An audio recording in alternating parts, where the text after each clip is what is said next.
Morning they put my wife in the ground. My son-in-law put his hand on my shoulder and told me I had 72 hours to get out of my own house. He didn't shout. He didn't even look at me when he said it. He was watching the priest, his face arranged into something that resembled grief, and his voice was barely above a whisper. Just low enough that no one else could hear, just loud enough that I could. The house belongs to me now, Edmund. 72 hours. That's more than fair. I stood there with my hat in my hands, and the November wind coming off Lake Huron like it had a grudge, and I didn't say a word. I just nodded once and looked back at the hole in the ground where they were lowering my Margaret. He thought that nod meant surrender. He was wrong about a lot of things. I should back up. You need to understand what kind of man my son-in-law is before any of this makes sense. And you need to understand what kind of woman my daughter was, because she was the whole point of everything. My name is Edmund Marsh. I'm 67 years old. I spent 31 years working for the city of Owen Sound as a civil engineer, mostly roads and drainage, occasionally bridges. It is not glamorous work. It is work that matters. I raised 2 kids in a 4-bedroom house on 4th Avenue East that I bought in 1989 for $147,000 and paid off by 2008. I shoveled my own driveway until I was 64. I still do, mostly. My back disagrees, but it can go to hell. My wife, Carol, not my daughter. My wife, this is confusing, and I'll explain. My wife, Carol, passed 11 years ago. Cancer. The quiet kind that doesn't announce itself until it's already won. After that, it was just me in the house and the dog, a shepherd mix named Hector, who also passed eventually. And there was just me in the house. My daughter, also named Carol. Yes, she was named after her mother. No, it doesn't get less confusing. Moved back to Owen Sound in 2017 after a job transfer brought her home from Toronto. She'd been working in insurance claims management. She was 41, sharp as a tack, had her mother's eyes and her grandfather's stubbornness. She moved into a rental on 8th Street East, and we started having Sunday dinners again. And I thought, this is good. This is something good happening. She met Kevin at a fundraiser for the hospital. He was a contractor, residential builds mostly, a few commercial projects around the Grey County area. He was 44, well-dressed, said the right things, laughed at the right moments. I shook his hand and thought, this one's rehearsed. I said nothing. She was 41 years old, and she didn't need her father's opinion on who she brought home. They got married in September 2019. Small ceremony. Georgian Bay in the background. Everyone cried in the good way. I walked her down the aisle, and she squeezed my arm and whispered, "Don't you dare cry before I do." I cried anyway. They moved into a rental house initially. Then my daughter brought up the idea of her and Kevin moving in with me. The house was too big for one person. I had the space. Kevin's contracting business was doing well, but not well enough that they could afford to buy an Owen Sounds market, which had gone ridiculous by 2021. It made sense, practically speaking, I agreed. Kevin agreed, a little too enthusiastically I thought at the time, and filed away for later. What I know now, what I didn't know then, was that Kevin had been doing his own research. The house on 4th Avenue East was assessed at $680,000 in 2021. Since then, property values in Grey County had climbed another 30%. He knew that. He'd done the math, and somewhere in the back of his mind, behind the handshakes and the Sunday roasts and the occasional round of golf he invited me to, a game I do not play and have never played, he was thinking about inheritance. My daughter didn't know that either. I want to be clear about that. She was not part of any plan. She loved that man. That's the hardest part of all of this. She got sick in the spring of 2023. It started as fatigue. She was tired all the time, which she attributed to stress at work. Then it was weight loss. Then it was a visit to her GP, then a referral, then a specialist in Barrie, and then a morning in April when she called me from the parking lot of the Royal Victoria Regional Health Center, and I could hear in the first syllable of my name that the news was bad. Stage 3, ovarian cancer, aggressive. Treatment options existed, but the outlook was uncertain. I will not dwell on what the next 14 months looked like. It was chemotherapy and setbacks and some good weeks that felt almost normal, and then worse weeks that didn't. Kevin, to his credit, took her to most of her appointments. He was attentive, at least visibly. He held her hand in front of people. He said the right things. My daughter loved him and told me so, and I believed that she believed it. What I noticed, and kept to myself, was that he started asking questions. About the house. About whether I had a will. About what I planned to do with the property if anything happened to me. He framed these as practical concerns.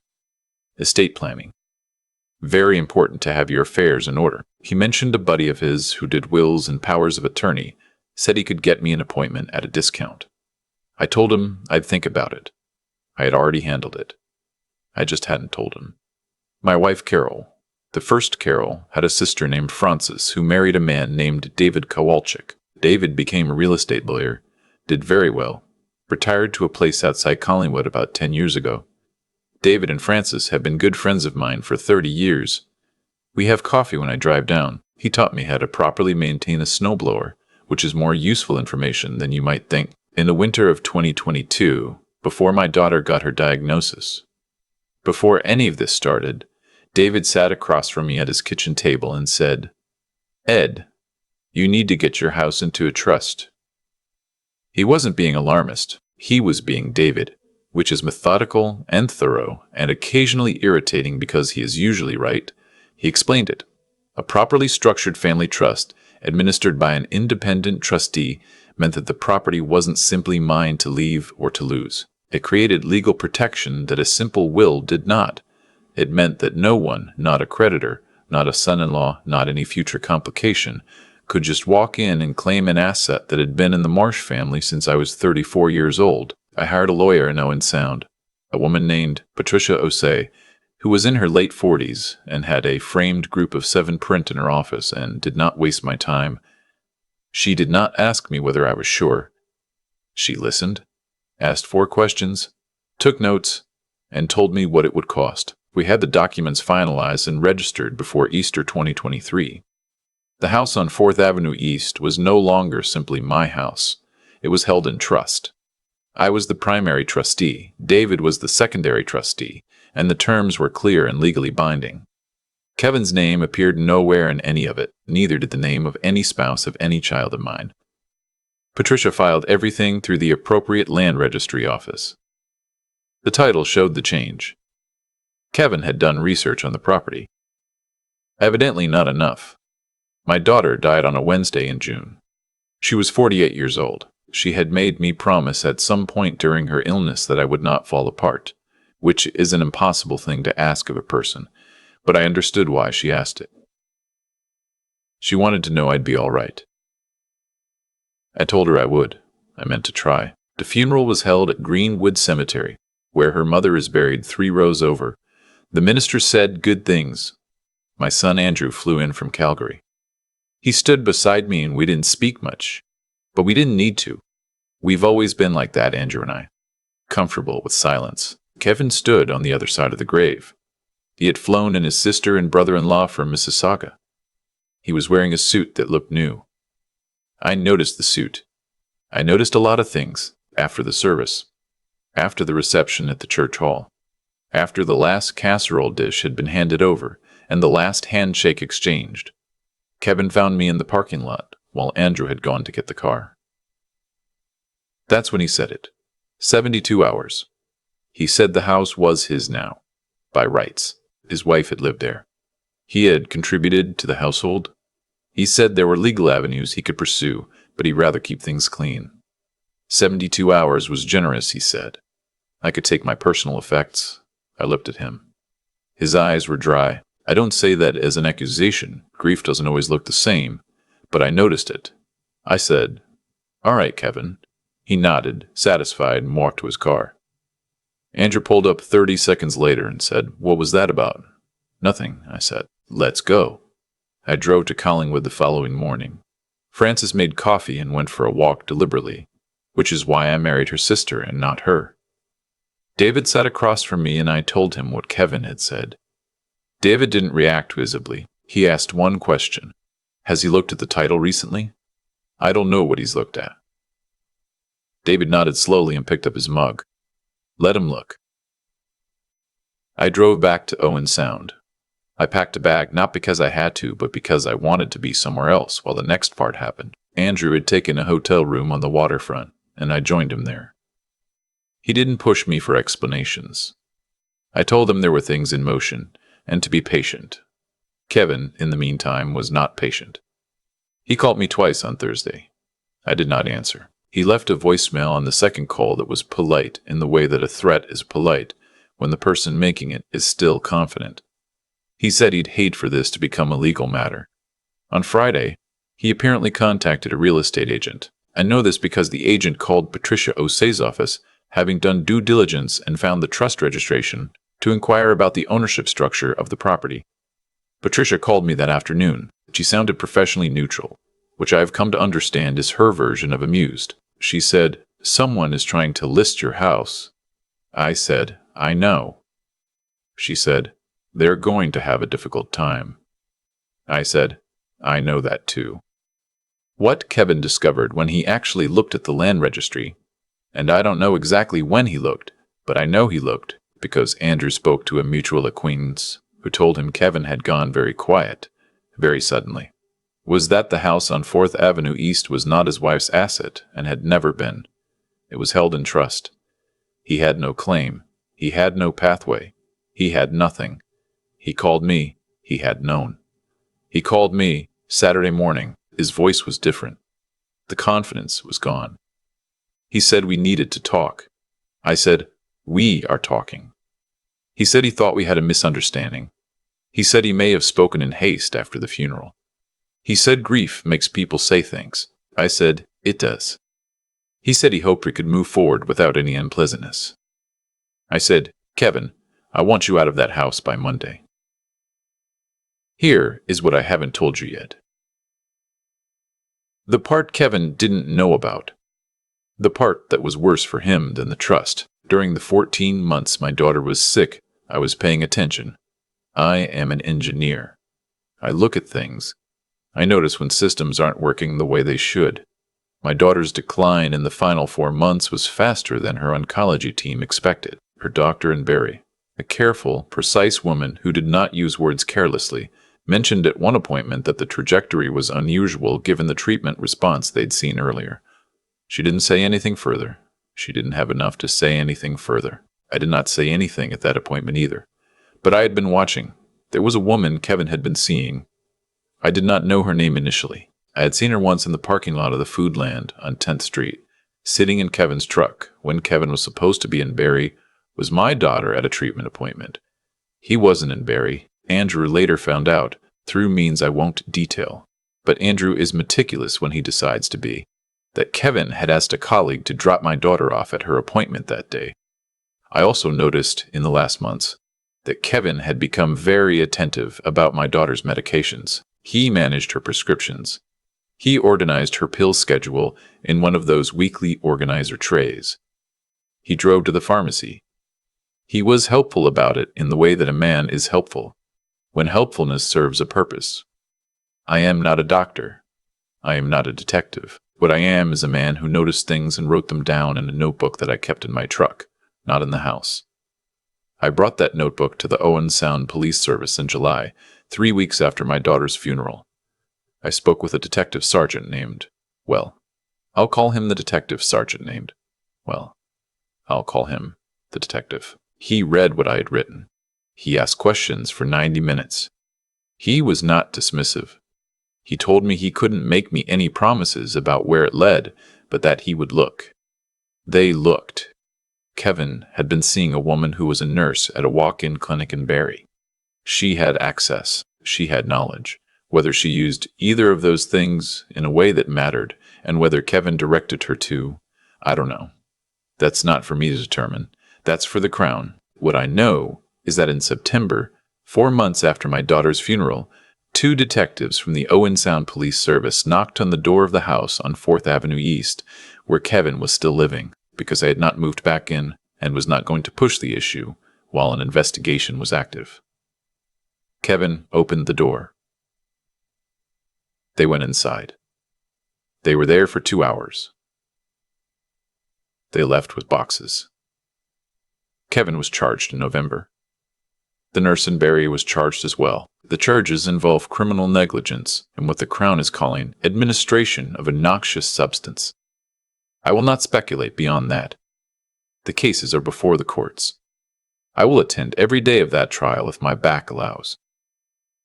Andrew flew back to Calgary in July. He calls every Sunday. He wanted me to come stay with him through the winter, but I told him I was fine. I am, mostly. I moved back into the house in October. I painted the kitchen a color my daughter had picked out 2 years ago and never gotten around to using. It's a kind of warm gray that the paint chip called Harbor Mist. She had the chip stuck to the fridge with the magnet for 2 years. I found it behind the shooter bowl. I painted it myself.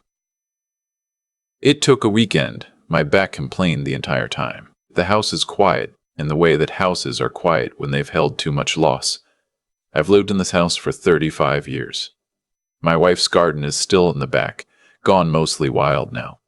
But the peonies come back every June without any help from me. My daughter used to cut them and put them in a jug on the kitchen table.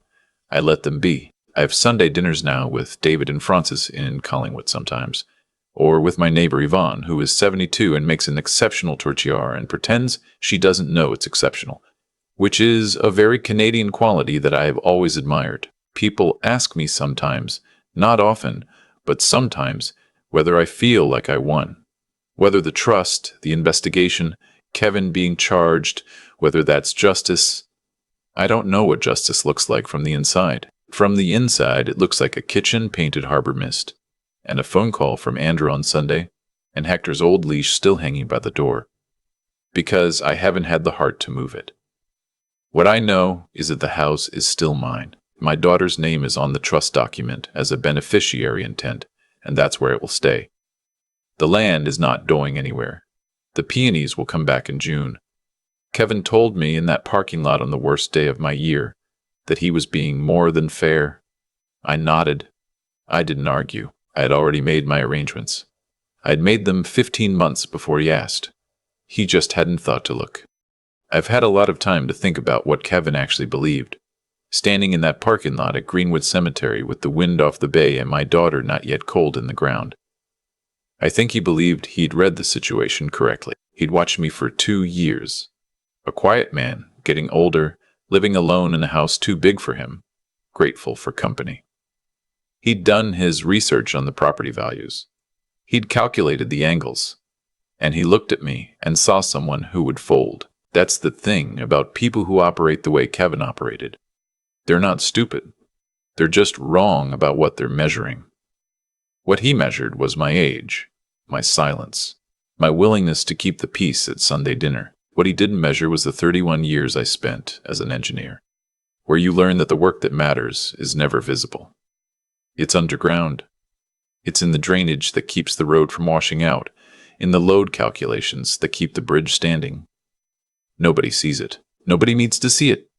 It just holds. I did not put that house in trust because I suspected Kevin specifically.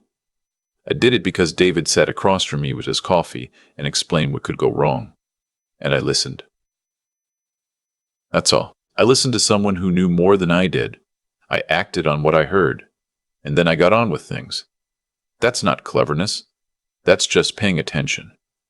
What I keep coming back to in the evenings when the house is quiet and the street outside has gone dark is the notebook, the one I kept in the truck. Every date, every observation, every detail that seems small on its own. I am not a suspicious man by nature, or I didn't used to think I was. But something in me kept writing things down. Maybe it was the engineer's habit of documentation. Maybe it was something I didn't want to name at the time. My daughter deserved better than what she got. That's the fact I sit with. Whatever the courts determine about Kevin and the nurse and Barry, whatever the outcome of those proceedings, my daughter was 48 years old, and she had her mother's eyes, and she deserved more years than she was given. No outcome changes that. I don't think in terms of winners and losers here, because there are none. There is only what happened, and what I was able to do about the parts I could reach. What I can say is this: the house is still here. The trust holds. Andrew calls on Sundays. The peonies came back this June exactly as they always do, without any prompting, without any help from me. The actions we take quietly, without announcement, without needing anyone to witness them. Those are the ones that last. Kevin made noise. Kevin made plans he told people about. I filed documents and kept a notebook in my truck, and said all right in a parking lot and drove to Collingwood. He thought my silence was weakness. It wasn't. It was just patience. And patience, I found, is what everything else is built on.